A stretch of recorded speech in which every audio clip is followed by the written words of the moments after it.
Agora, o que aconteceu foi a demissão do Luxemburgo.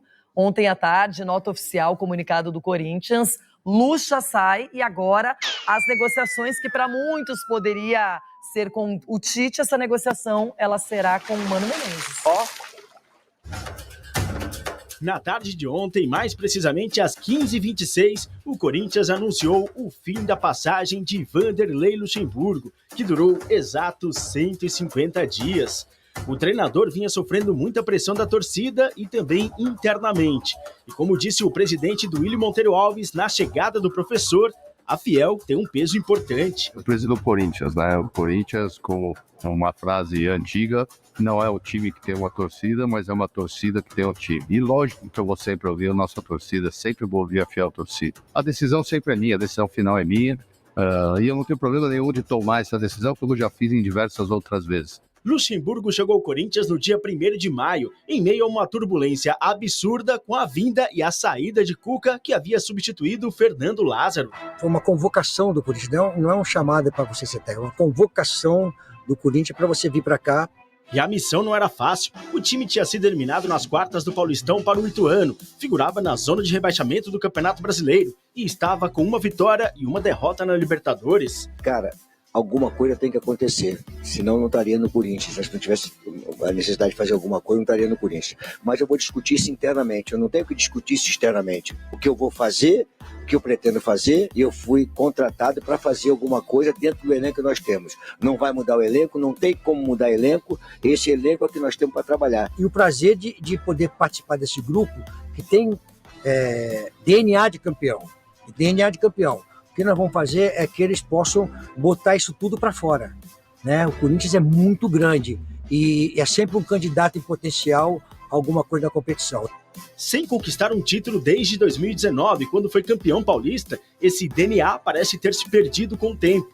Luxa estreou com derrota por 2-1 em casa na Libertadores contra o Independiente Del Valle. Trocar pneu com o carro andando.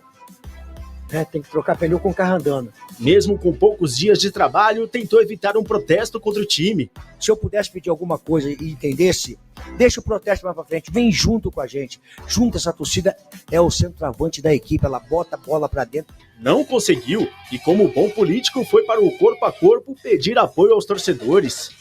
Mesmo assim, foram dias difíceis. A primeira vitória veio somente no 8º jogo, 2-0 contra o Fluminense em casa. Logo em seguida, 2-0 no Atlético Mineiro e vaga para as quartas da Copa do Brasil nos pênaltis. A não classificação para a segunda fase da Libertadores da América fez Luxemburgo expor uma realidade. Nós não temos time para jogar 3 competições, cara. Essa é a grande verdade. Mesmo assim, o Corinthians a essa altura começava a caminhada na Copa Sul-Americana, chegou às semis da Copa do Brasil e teve 11 jogos de invencibilidade, até tomar a virada contra o São Paulo no torneio nacional. A diferença foi que o São Paulo jogou a 200 por hora no primeiro tempo, nós corremos a 20, eles correram a 200, nós corremos a 20. Novamente, com 2 competições, Luxemburgo tinha em mente uma prioridade. Eu tenho a preocupação minha de nós conseguirmos caminhar numa coisa que eu acho fundamental para o Corinthians, é o Campeonato Brasileiro.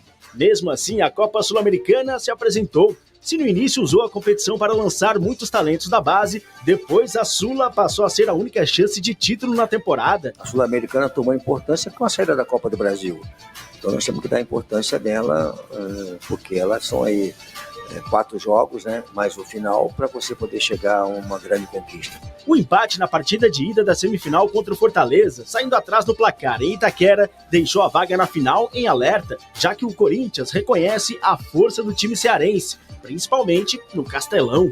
Todas as equipes vão encontrar dificuldade com o Fortaleza. Só a equipe está jogando junto há 3 anos. O mesmo treinador, uma forma de jogar, uma forma de pensar. Uma das grandes equipes do futebol brasileiro hoje. Aí nós não queremos reconhecer isso do adversário. Com o mesmo sistema de jogo, eles sabem muito bem o que tem que ser feito. Que vem aqui no Morumbi ganha, que vem aqui joga de igual para igual, que vai em qualquer lugar joga de igual para igual. É só reconhecer um pouquinho que o trabalho está na nossa frente, o trabalho deles está na nossa frente há bastante tempo. Reconhecer isso é um pouco de sentimento de futebol. A diretoria do Corinthians não pagou para ver e demitiu Vanderlei Luxemburgo após 38 jogos. Com 14 vitórias, 12 empates e 12 derrotas, aproveitamento de 48%. A não classificação na Libertadores, eliminação para o São Paulo na Copa do Brasil e o risco na Copa Sul-Americana com o Fortaleza foram a gota d'água. Curiosamente, Lucha deixa o Timão na 11ª posição do Campeonato Brasileiro com 30 pontos, a melhor colocação desde que havia chegado ao clube. No sábado tem clássico com o São Paulo. No treino de ontem, Fernando Lázaro comandou a atividade. Se não anunciar um treinador em tempo recorde, o comando do Majestoso será do ex-treinador e agora assistente, ou de Danilo, técnico do Sub-20. É o Corinthians, recomeçando tudo praticamente no fim da temporada. Fazendo tudo que a gente entende que pode melhorar, como, por exemplo, a vinda do professor Luxemburgo. Lázaro. Bom, vamos atualizar essa história toda antes do seu comentário com o João Paulo Capelanes. Hoje ele está lá no Parque São Jorge e traz detalhes da demissão do Vanderlei Luxemburgo e também da procura por um novo técnico. Mano Menezes hoje, pelo menos no que a gente tem apurado extraoficialmente, é o nome mais cotado, mas o Capelanes, ele vai trazer as informações. Capela, boa tarde para você, friozinho por aí, teve chuva já, mas queremos saber tudo sobre a saída do Lucha. Mano tá chegando, Tite falou não. Como é que é a história toda, hein, Capela? Beijo, Rê. Denilson Show, meu parceiro, tamo junto. Abraço pra toda a galera ligada no Jogo Aberto.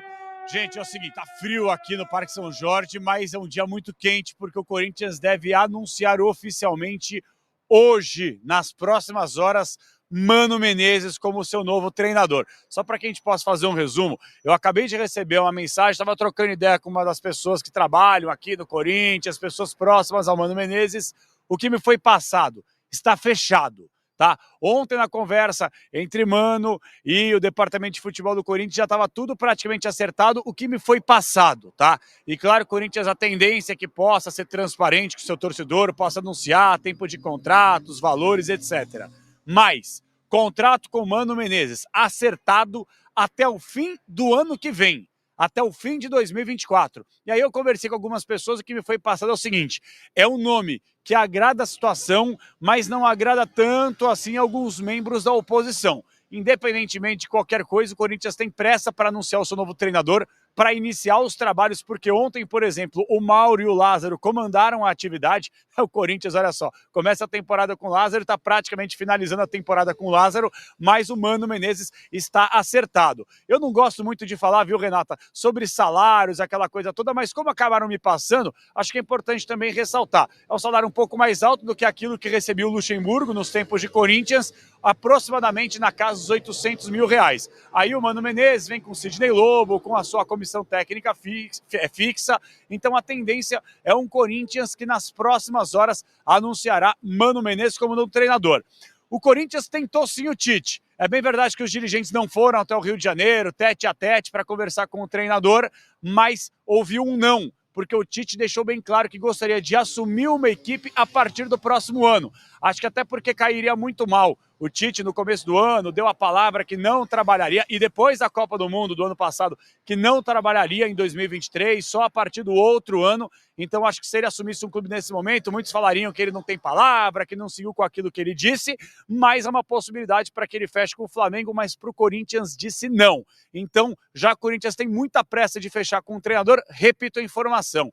Hoje deve ser sacramentado, caneta no papel, assinatura de Mano Menezes, ficando até o fim de 2024, mesmo não agradando uma cúpula inteira aqui no Parque São Jorge. Reunião deve acontecer nos próximos minutos, um almoço entre o Departamento de Futebol e o Mano Menezes, e aí sim nas próximas horas toda expectativa para que Mano volte para sua terceira passagem comandando o Esporte Clube Corinthians Paulista. Renata. Capelanes, e sobre o clássico, se o Mano for anunciado hoje, ele já comanda a equipe diante do São Paulo?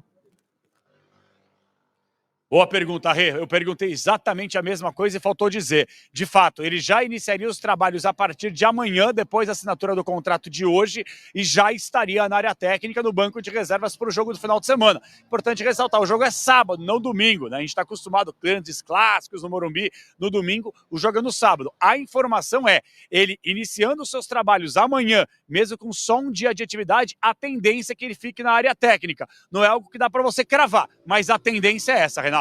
Capela, obrigada. Vamos falar mais daqui a pouquinho. Já aciono você aí no Parque São Jorge. Vai tomar um cafezinho, não é? Se aquecer um pouquinho. Agora, Denilson Show. O Dorival disse na coletiva, depois da vitória do São Paulo para cima do Coxa, que para ele, Dorival, foi uma surpresa a demissão do Luxemburgo neste momento. Até falou sobre isso publicamente. Para você, foi uma surpresa a saída do Lux? Foi nesse momento. Neste momento. Porque assim, sobre a saída do Vanderlei Luxemburgo, nós que trabalhamos com a comunicação esportiva, há algum tempo já estava sendo fomentado isso no meio de comunicação, né? A saída do Vanderlei Luxemburgo. O grande problema era o desempenho do Luxemburgo com o Corinthians. O Corinthians nunca conseguiu convencer, né? Ontem mesmo aqui falando sobre desempenho, não sei se foi o Sgarbi, alguém perguntou para o Ronaldo do melhor jogo do Corinthians com o Vanderlei. O Ronaldo citou o Galo, o jogo contra o Atlético Mineiro. Assim, o jogo, por exemplo, pela Sul-Americana, que o Corinthians passaram por cima, os Estudiantes, né? Foi Estudiantes, passou por cima do Corinthians. Jogos em casa, onde o Corinthians sempre foi muito forte diante do seu torcedor, também nunca conseguiu convencer, nunca conseguiu fazer um jogo vistoso. Isso vai, obviamente, aumentando a pressão em cima do Vanderlei Luxemburgo. Acho que todo mundo ali tem a sua parcela de culpa, mas, enfim, historicamente falando, natural que a bomba sempre estoura no cargo, né? Na situação do treinador. Agora, a chegada do Mano Menezes, ele vai dirigir o Corinthians no final de semana. Ele está acompanhando o futebol, né, Lourão? Está acompanhando o campeonato, está por dentro do que vem acontecendo. Não acho que seria nenhuma... Eu acho que o Mano Menezes não teria nenhuma dificuldade em estar no banco de reserva no clássico contra o São Paulo no sábado. Falando em técnico, o Corinthians sempre sonhou com o Tite, nunca foi negado o interesse do grupo que hoje comanda o Corinthians, porém, o Tite teve um jantar com dirigentes do Flamengo e quem está muito interessado... Fiquem atentos às últimas notícias do nosso timão, se inscreve no canal e aperta o sininho. Até a próxima!